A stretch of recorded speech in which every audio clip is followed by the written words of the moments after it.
सबको जय मसीह की। हमारे YouTube चैनल पर आप सबका स्वागत है।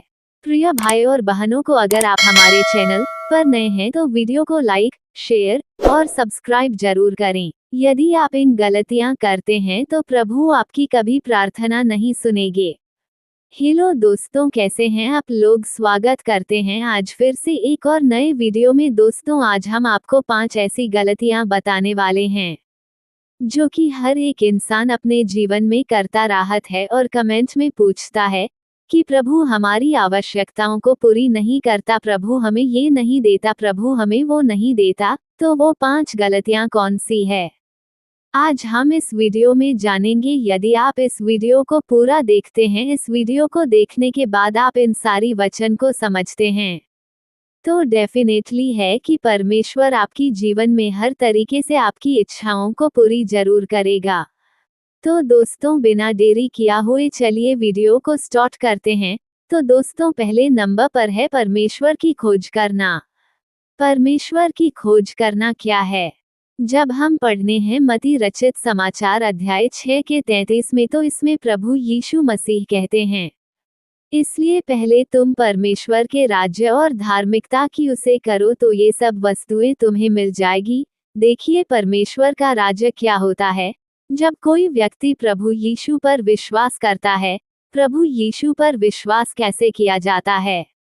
वो व्यक्ति जो है अपने जीवन भर के पापों से मन फिरा लेते हैं ना, और बाइबल के अनुसार चलने को तैयार हो जाता है।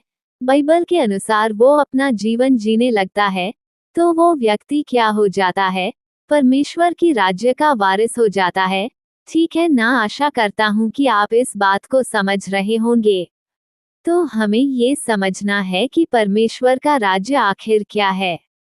परमेश्वर का राज्य हमारा प्रभु यीशु मसीह स्वयं है। यदि हम उसे पर विश्वास करते हैं, इन वचनों को अध्ययन करते हैं, तो हम उसके राज्य के लिए यानी स्वर्ग के राज्य में हम प्रवेश कर चुके।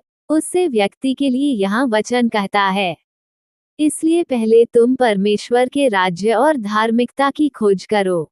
यहाँ इन झूठ धार्मिकता बात नहीं हो रही है, जैसे कि लोग अपने अपने स्वार्थ के लिए, अपनी अपनी लालच के लिए अलग अलग धर्म बनाकर खड़ा किया है। ये धर्म नहीं है, वास्तविक ये बिजनेस है। ठीक है ना? तो मैं इसकी बात नहीं कर रहा हूँ।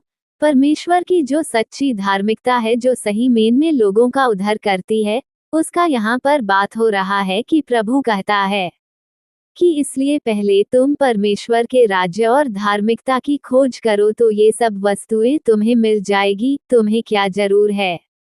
तो मेरे प्रियो, पहले नंबर पर है परमेश्वर की राज्य की खोज कर परमेश्वर कुछ जानिए। यदि आप उसे कुछ पाना चाहते हैं, कुछ उम्मीद रखते हैं, तो सबसे पहले उसके राज्य को समझना पड़ेगा। ठीक है ना? अब दूसरे नंबर पर है, आपका उद्देश्य क्या है? एक मसीह जो होता है, उसका सही में उद्देश्य क्या होना चाहिए, इसके बारे में यहाँ पर वचन कहता है। जब हम यहाँ पढ़ते हैं मत्ती 6 के 1 से 4 तक, तो यहाँ पर यीशु मसीह कहते हैं, सावधान रहो, तुम मनुष्य को दिखाने के लिए अपने धार्मिकता की कामना करो, नहीं तो अपने स्वर्गीय पिता से कुछ भी फल नहीं पाओगे। क्या कहते हैं कि तुम लोगों को दिखाने के लिए धर्म के काम मत करो। जैसे लोग मंदिर में जाकर एक एक घंटे तक घंटी बजाते हैं, तुम्हें वैसे नहीं करना है। परमेश्वर का वचन क्या कहता है? यदि तुम उपवास भी करो ना, तो किसी को इस बात का भनक नहीं होना चाहिए कि मैं उपवासी हूँ, मैंने सुबह से खाना नहीं खाया है ना। तो यहाँ प्रभु का वचन कहता है कि तुम लोगों को दिखाने के लिए मतलब अपने अच्छे अच्छे काम मत करो। तुम्हारे अंदर, तुम्हारे मन में वह चीज होना चाहिए। तुम जो भी करो अपने मन से करो, आत्मिक रूप से करो। आगे वचन कहता है, इसलिए जब तू दान करे तो अपना ढिंढोरा ना पिटवा, जैसे कपटी आराधनालयों और गलियों में करते हैं, ताकि लोग उनकी बड़ाई करें। मैं तुमसे सच कहता हूँ कि वे अपना प्रतिफल पा चुके।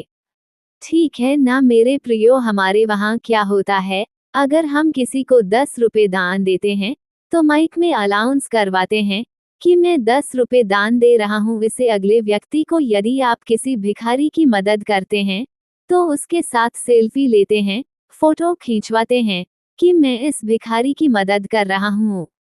लेकिन प्रभु का वचन कहता है कि तू जो भलाई का काम करता है, तो इसके लिए तो ढिंढोरा मत पिटवा, लोगों को दिखाने के लिए ये सब कम मत कर।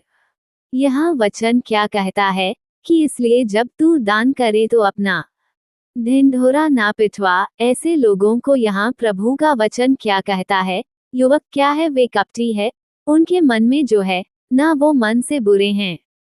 वे अपना सानू शौकत कर है ना उसे व्यक्ति को लेकर वो अपना नाम कामना चाहते हैं। तो आपको वैसे नहीं बनना है, आपको परमेश्वर को दिखाना है कि प्रभु देख मैं तेरे लायक हूँ कि नहीं।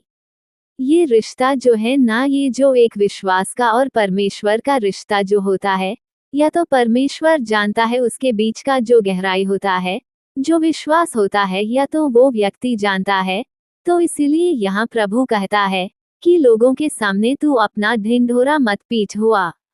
लोगों को मत बता कि मैं दिखाने के लिए भले भले कम करता हूँ। ठीक है ना। आगे वचन कहता है, जब तू दान करे तो जो तेरा दाहिना हाथ करता है उसे तेरा बाया हाथ ना जानने पाए। देखिए, हम जब चर्च में जो पेटी होता है, उसमें जब हम दान करते हैं 10 रुपए 1000 करते हैं ना, तो हम लोगों को दिखाकर नहीं करते हैं, वह तो जो हमारे मन में है। हम खुशी से जितना भी देते हैं, प्रभु वो ले लेते हैं।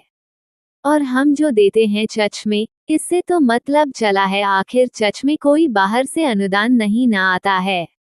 उनको गवर्नमेंट नहीं देती है पैसा कि हमारे पैसे से आप चर्च चलाए, आप लोगों को भले कम करिए, लोगों को समाचार सुनाए। ऐसा कभी गवर्नमेंट करती है? नहीं करती है। जो हम और आप देते हैं, इससे लोग सुसमाचार का प्रचार भी करते हैं। चर्च में जो भी छोटे बड़े कम होते हैं, पास्टर के भी बहुत सारे खर्च होते हैं, क्योंकि उनको भी कहीं जाना होता है, उनके भी परिवार है, बीवी बच्चे हैं। तो इससे जो है एक चर्च चला है, जो परमेश्वर का समाचार जो है आपके तक और हमारे तक पहुंचता है। तो प्रभु क्या कहता है यहाँ पर कि तू यदि चर्च में दे या फिर किसी गरीब को दे, किसी को भी दे, पैसा तो जिस हाथ से दे रहा है, तेरे अगल बगल के लोग जानने पाए कि तू किसी को दान कर रहा है। ये रिश्ता जो है तेरे और परमेश्वर के बीच में होनी चाहिए। केवल प्रभु जानता है कि हम कितना देते हैं, 10 रुपए देते हैं कि 100 रुपए देते हैं कि 1000 रुपए देते हैं, और वो व्यक्ति जानता है। आगे पढ़ने हैं 4 वचन में, ताकि तेरा दान गुप्त रहे और जब तेरा पिता जो गुप्त में देखा है तुझे प्रतिफल देगा। देखिए, प्रभु हमारे मन को देखा है। हम जितना भी दान देते हैं किसी गरीब को या चर्च में या किसी भी व्यक्ति को, तो हम क्यों देते हैं? हम ये समझ के देते हैं कि हम उसे व्यक्ति को नहीं दे रहे हैं। हम भलाई तो करते हैं, लेकिन हम उसे व्यक्ति की भलाई नहीं करते, सही मेन में हम परमेश्वर की भलाई करते हैं। यदि हमारे घर कोई आ गया भूखा प्यासा, तो हम उसकी सेवा इसलिए करते हैं, उसको खाना पानी इसलिए देते हैं ताकि हम प्रभु को देते हैं। नहीं तो यदि हम ना दे तो भी कोई बात नहीं है। कोई इंसान आपसे ये थोड़े पूछने जाएगा कि भैया आपने इसको दान क्यों नहीं दिया, इसकी मदद क्यों नहीं किया, इसको खाना क्यों नहीं दिया। कोई पूछने जाएगा, कोई कहने जाएगा, आपको कोई नहीं पूछेगा। लेकिन यहाँ वचन कहता है ताकि तेरा दान गुप्त रहे, और जब तेरा पिता जो गुप्त में देखा है तुझे प्रतिफल देगा। हम यदि किसी को पानी पिलाते हैं, किसी को खाना देते हैं, या फिर हम किसी लंगड़े को या फिर किसी गरीब को या फिर किसी अंधे को जो रोड पर भटकती हैं, जो इधर उधर हम देखते हैं बाजारों में घूमते रहते हैं, यदि हम उनकी मदद करते हैं, तो यहाँ परमेश्वर का वचन कहता है कि वह तुझे प्रतिफल देगा। उसका प्रतिफल देगा कहाँ देगा भाई? स्वर्ग में देगा। एक न एक दिन तो हमको मरना ही है। हम यही तो जीवन भर रहेंगे नहीं, रहेंगे अनंत काल की वासी हैं हम। जहाँ से आए हैं एक दिन वहीं लौट जाएगी, तो वहाँ ये सब हिसाब किताब हमारा प्रभु करेगा।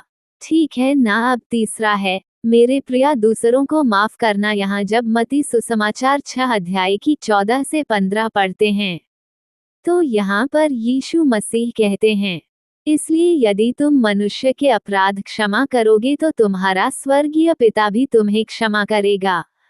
हम जानते हैं कि हम सबसे गलतियां होती रहती हैं। इस दुनिया में कोई भी ऐसा व्यक्ति नहीं होगा जिससे गलतियां नहीं होती है। सबसे पाप होते हैं, सबसे अपराध होते हैं। बहुत से लोग ऐसे भी होते हैं जो क्षमा कर देते हैं कि भाई चलो सबसे गलतियां हो जाती है, चलो मैं तुम्हें क्षमा करता हूँ। और बहुत से लोग ऐसे भी होते हैं जो क्षमा नहीं करते।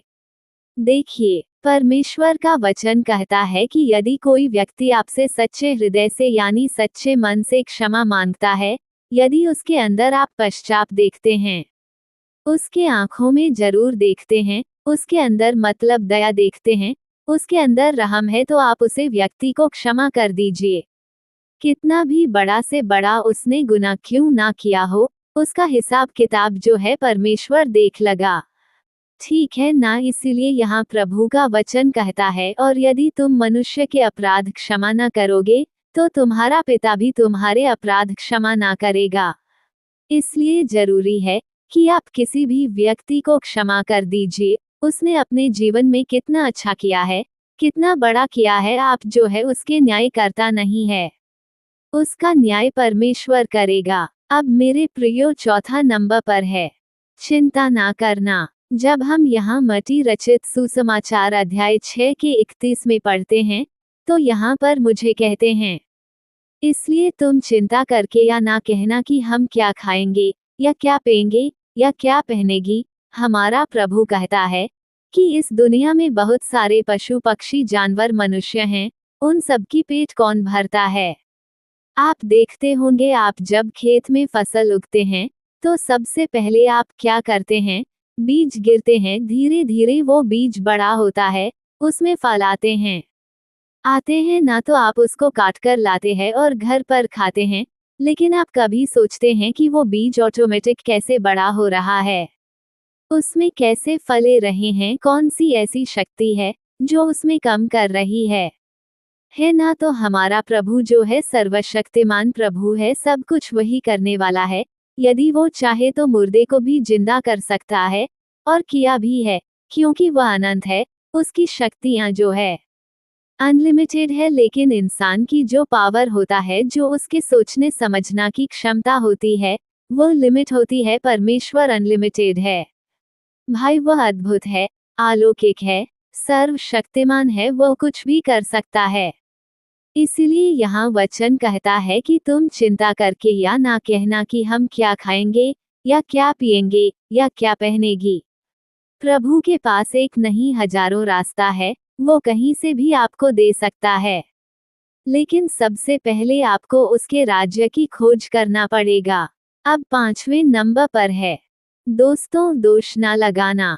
हम जब यहाँ मती रचित सुसमाचार अध्याय 7 का 1 और 2 पढ़ते हैं, तो यहाँ पर प्रभु कहते हैं, दोष मत लगाओ कि तुम पर भी दोष लगाया जाए। क्या कहते हैं?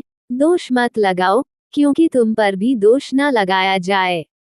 हमें किसी निर्दोष व्यक्ति को दोषी नहीं ठहरना चाहिए, क्योंकि उसको बहुत दुख होता है। यदि मान लीजिए कोई व्यक्ति है और उसने कोई गलती नहीं किया है, और वो किसी अपराध में उसका जेल हो गया, सजा हो गया, तो जीवन भर वो घुटता रहेगा जेल में कि मैं एक बेगुनाह होते हुए भी मुझे गुनहगार साबित किया गया।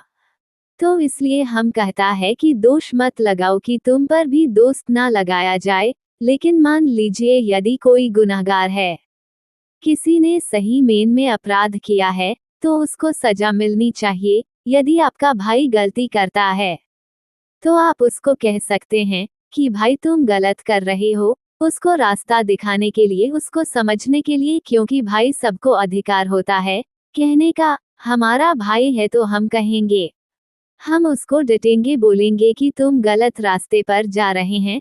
हमको वहां पर न्याय नहीं करना है, हमको उसको समझना है। आशा करता हूँ कि आप परमेश्वर के वचन में आगे बढ़ रहे होंगे।